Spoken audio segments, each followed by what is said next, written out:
Sridatta college. నేను ఎందుకు చేస్తున్నారు అంటే అన్న, లాస్ట్ ఇయర్ ఏముండే అంటే మీకు 20,000 ఫీజు కట్టాలి, లైబ్రరీ ఫీజు కట్టి లైబ్రరీ కార్డ్ ఇస్తాము. ఆ కార్డ్ తోని మీరు బుక్స్ తీసుకొని ఎగ్జామ్ కి చదువుకొని ఆ బుక్స్ వాళ్ళకి రిటర్న్ ఇచ్చేయాలి. ఇది లాస్ట్ ఇయర్ ఎప్పటి నుంచో నడుస్తుంది. ఇది ఈ ఇయర్ కొత్తగా ఏం తీసుకొచ్చారంటే 20,000 పెట్టి నువ్వు లైబ్రరీ కార్డ్ తీసుకోవాలి, మళ్ళీ 5,000 పెట్టి టెక్స్ట్ బుక్స్ కొనాలి. ఆ టెక్స్ట్ బుక్స్ లకి వెళ్ళి చదవాలి నువ్వు. ఆ టెక్స్ట్ బుక్స్ ఎంత 5,000 పర్ సెమ్, 6 months కి 5,000 కట్టాలి. అంటే ఓవరాల్ ఇయర్ కి మళ్ళీ 10,000 ఎక్స్ట్రా ఛార్జ్ చేస్తారు. పోనీ ఆ బుక్స్ ఏమన్నా అవసరం అయితే అంటే ఆ బుక్స్ ఎట్లా తీసుకున్న బుక్స్ అట్లనే పెడతాం. వాళ్ళకి ఒక క్వశ్చన్ వచ్చింది రాదు, ఏం రాదు. అంతెందుకన్నా టీచర్సే చెప్తున్నారు ఈ బుక్స్ వాడాలని. టీచర్స్ అయితే ఆ బుక్స్ ఓపెన్ కూడా చేయరు, ఒక పేపర్ లో రాసుకొస్తారు. ఆ పేపర్ తోనే ఆ పేపర్లకి వెళ్ళి ఎక్స్ప్లెయిన్ చేస్తారు. ఆ బుక్ టీచర్లు ఓపెన్ చేసింది లేదు, మేము ఓపెన్ చేసింది లేదు. కావాలని ఇప్పుడు 5,000 పెట్టి బుక్స్ కొంటాం, దానికి రిసిప్ట్ ఏమి ఇయ్యరు. జస్ట్ 5,000 ఇవ్వాలి, బుక్స్ తీసుకోవాలి అంతే. రిసిప్ట్ ఏం లేదు, రిసిప్ట్ లేదు. మీరు వెళ్ళిపోండి, బుక్స్ ఇచ్చినాక మీకు వెళ్ళిపోండి అంతే. మీ పేరు టిక్ చేసుకుంటాం. మళ్ళీ సరే ఫోన్ పే చేస్తామంటే ఫోన్ పే లేదు, ఓన్లీ క్యాష్ వేయాలి. ఫోన్ పే చేస్తే మళ్ళీ ప్రూఫ్స్ వస్తాయిగా, అవి అన్ని నడవు, ఓన్లీ క్యాష్ ఇవ్వాలి. మన పేరు టిక్ చేసుకుంటాడు బుక్స్ కొన్నామని. సరే బుక్స్ కొనలేమనుకో ఎగ్జామ్ లో ఆపేస్తారు. ఏ చిన్న చిన్న ఎగ్జామ్ కావు, లాస్ట్ ఫైనల్ ఇయర్ ఎగ్జామ్స్ ఆపేస్తారు, ల్యాబ్ ఆపేస్తారు, ల్యాబ్లకు రానియరు, కాలేజ్ కి రానియరు. ఇప్పుడు మీ కాలేజ్కి వస్తాం, బుక్స్ కొనలే అని చెప్పి బయటికి వెళ్ళబట్టి ఆబ్సెంట్ వేసేస్తారు. ఆబ్సెంట్ వేసి ఊకుంటారా, దానికి మళ్ళీ కండోనేషన్ 15,000 20,000 కండోనేషన్. ఇది మా కాలేజ్ నడుస్తుంది. ఇగో రిసిప్ట్ ఇయ్యారు, ఇట్లా ఓన్లీ టిక్ స్టాంప్ వేసి ఇస్తారు అంతే. లెటర్ రాయాలి. నేను ఇట్లా ఏమంటారు కాలేజ్ కి రాలేను, కండోనేషన్ ఆడుతున్నా, లెటర్ రాయాలి, ఈ స్టాంప్ వేసి ఇస్తారు అంతే. లంగారెడ్డి కాదు, మొత్తం తెలంగాణ మొత్తంలా ఏ కాలేజ్ లో లేదన్న ఇట్లా బుక్స్ కొనాలి చేయాలని. బుక్స్ పెట్టద్దు అసలు, ఎందుకు కొనాలి బుక్స్? మీరు ఆల్రెడీ 20,000 లైబ్రరీ ఫీజు తీసుకుంటున్నారు, మేము లైబ్రరీకి వెళ్ళి చదువుకుంటున్నాం. చిన్న పిల్లల మన టెక్స్ట్ బుక్లు ఇచ్చి చదువుకోనికి మొత్తం టెక్నాలజీ వేరింగ్. గూగుల్లో కొడితే ఆన్సర్ మొత్తం వస్తుంది, పీడిఎఫ్ లో వస్తాయి, మస్తు టెక్నాలజీ ఏఐ వచ్చింది. మొత్తం ఒక్క క్వశ్చన్ కొట్టగానే మొత్తం ఆన్సర్ ఇస్తుంది. చదువుకుంటాం మేము. టెక్స్ట్ బుక్లకి వెళ్ళి చదువుకోవాలంటే చిన్న పిల్లల మా టెక్స్ట్ బుక్లకి వెళ్ళి చదువుకోనికి బలవంతాన కొనిపించకపోతే కాలేజ్ కి రావద్దు. అటెండ్ ఆబ్సెంట్ వేస్తారు, కండోనేషన్ తీసుకుంటారు, ఫైన్ కట్టాలి. మళ్ళీ ఇప్పుడు సరే బుక్స్ కి ఒక డేట్ పెట్టారు, ఆ డేట్ లోపల ఉండకపోతే మళ్ళీ ఫైన్, దానికి మళ్ళీ 1,000 రూపీస్ ఫైన్, మళ్ళీ దానికి ఫైన్ అలాగా ఉంటుంది. మళ్ళీ రూల్స్ అన్ని స్ట్రిక్ట్. మళ్ళీ ఇట్లా ఇవి మడత పెట్టదు, ఇట్లా ఇవి మొత్తం ఓపెన్ చేసి బటన్స్ పెట్టుకోవాలి. ఇట్లా మడత పెట్టి కాలేజ్కి వచ్చినాం అనుకో, క్లాస్ బయటికి వెళ్ళగొడతారు, ఆబ్సెంట్ వేస్తారు, మళ్ళీ ఆబ్సెంట్ వేసినందుకు కండోనేషన్ గుంజుతారు. ఇది మా డిమాండ్ మొత్తం. అప్పుడు పర్సెంటేజ్ బట్టి 3,000 నుంచి స్టార్ట్ అవుతుంది, 20,000-30,000 దాకా ఉంది కండోనేషన్. ఇంజనీరింగ్ కాలేజ్లు అన్నీ పోయి యూనివర్సిటీలు అయినాయి. యూనివర్సిటీలు అయిన తర్వాత వ్యవస్థలు బాగుపడతాయి అనుకుంటే ఇక్కడ దరిద్రంగా తయారవుతున్నాయి. ఈరోజు ఇక్కడ పిల్లలందరూ ప్రొటెస్ట్ చేయడానికి మా దగ్గరకు వచ్చి మమ్మల్ని మద్దతు కోరడానికి కారణం ఏంటి అని అంటే, వీళ్ళ దగ్గరికి ఎంచి 5,000 రూపాయలు ఇన్ క్యాష్ తీసుకుంటున్నారు. గూగుల్ పే చేస్తా అన్నా, ఫోన్ పే చేస్తా అన్నా, ఏం చేస్తా అన్నా వాళ్ళు ఇంటలేరు.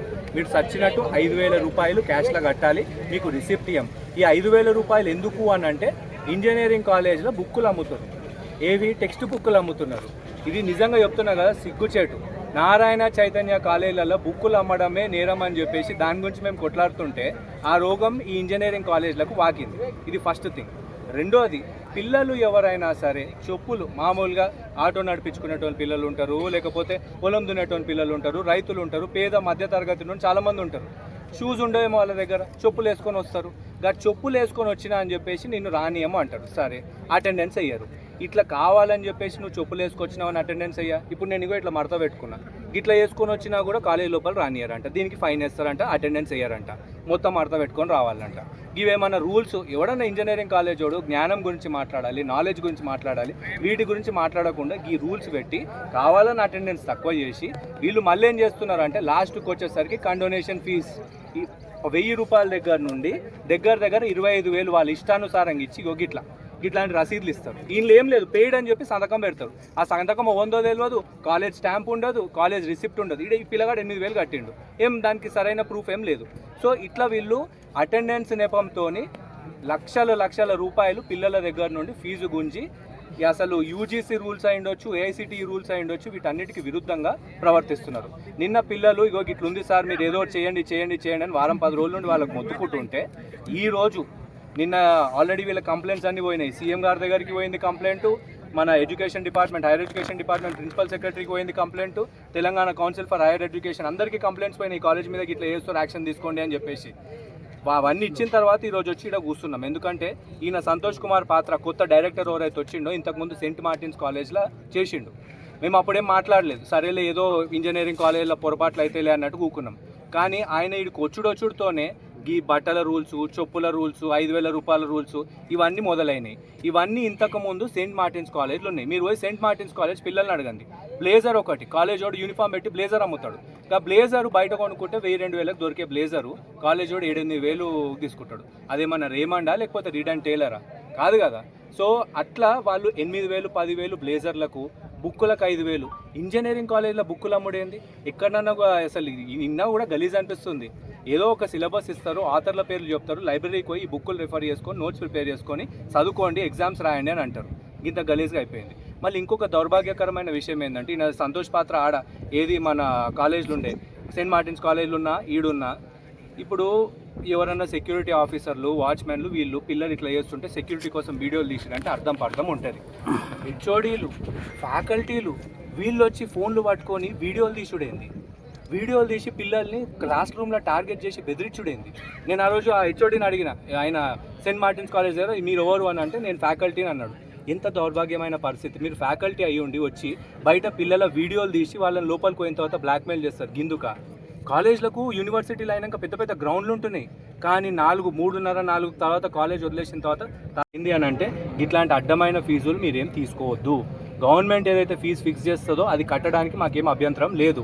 కానీ ఈ అడ్డమైన రూల్స్ ఇవన్నీ పెట్టి మా దగ్గరికైనా ఫీజులు వసూలు చేసి ఇప్పుడు ఎట్లా గవర్నమెంట్ ఫీజు రింబర్స్మెంట్ ఇస్తలేదు. లాస్ట్ వచ్చిన తర్వాత మీరు మమ్మల్ని ముక్కు విండి ఆ పైసలు కట్టండి అని చెప్పేసి బ్లాక్మెయిల్ చేస్తారు. ఇవన్నీ అవుతున్నప్పుడు ఇక మాకు మళ్ళీ మీదికేంచి ఇవన్నీ అయితే ఏమన్నట్టు? ఇప్పుడు మీకు ఫీజు రింబర్స్మెంట్ వస్తలేదు, మా ఫీజు రింబర్స్మెంట్ వస్తలేదని చెప్పేసి కొట్లాడాల్సింది ఎవరు? విద్యార్థులు. వాళ్ళు ఎప్పుడు కొట్లాడతారు?